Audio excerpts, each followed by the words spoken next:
हैदराबाद की रचाकोंडा पुलिस ने छोटे बच्चों को फरोख्त करने वाली बैन रियासती टोली का पर्दाफाश किया। ये कार्रवाई मीरपेट पुलिस ने अंजाम दी। कमिश्नर पुलिस तरुण जोशी ने आज प्रेस कॉन्फ्रेंस से खिताब करते हुए बताया कि हाल ही में मेडीपली पुलिस स्टेशन के हुदूद में शीरख्वार बच्ची को फरोख्त करने का वाकया पेश आया था। आरएमपी डॉक्टर शोभा रानी ने 4.5 लाख में उस बच्ची को फरोख्त करने की कोशिश की थी। पुलिस ने इस मामले में शोभा रानी के अलावा दीगर 2 मुलजिमीन को गिरफ्तार किया था। वाक़े की तहकीकात के दौरान पता चला कि जुमला 16 बच्चों को इस टोली ने फरोख्त किया। उन्होंने बताया कि इस रैकेट में शामिल एजेंट्स, सब एजेंट्स जुमला 8 अफराद की गिरफ्तारी अमल में आई है। ये टोली लावलद जोड़ों को बच्चे फरोख्त किया करती थी।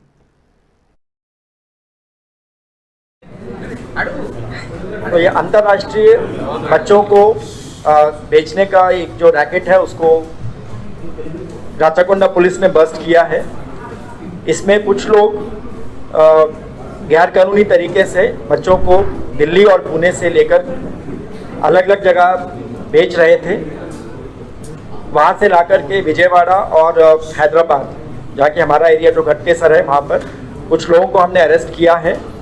और इसमें जो दिल्ली और पुणे के लिंक हैं उनके भी नाम हमको मालूम पड़े हैं, जो कि फर्दर जो कि विजयवाड़ा में और हमारे लोकल घटकेसर में इन बच्चों को बेच रहे थे।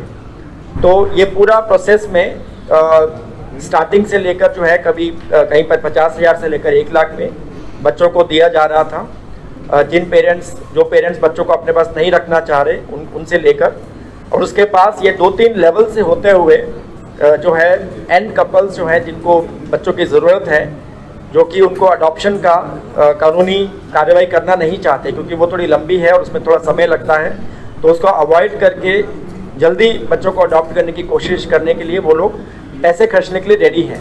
तो एंड यूज़र या एंड कपल्स जो प्रोक्योर कर रहे हैं, वो लोग 4 से 5 लाख इन बच्चों को लेने के लिए दे रहे थे। तो हर एक लेयर पर जो लोग हैं, जो एक्यूज लोग हैं, वो लोग इसमें प्रॉफिट मेकिंग एक्टिविटी की तरह इसको चला रहे थे। इससे पहले हम लोग 3 लोगों को अरेस्ट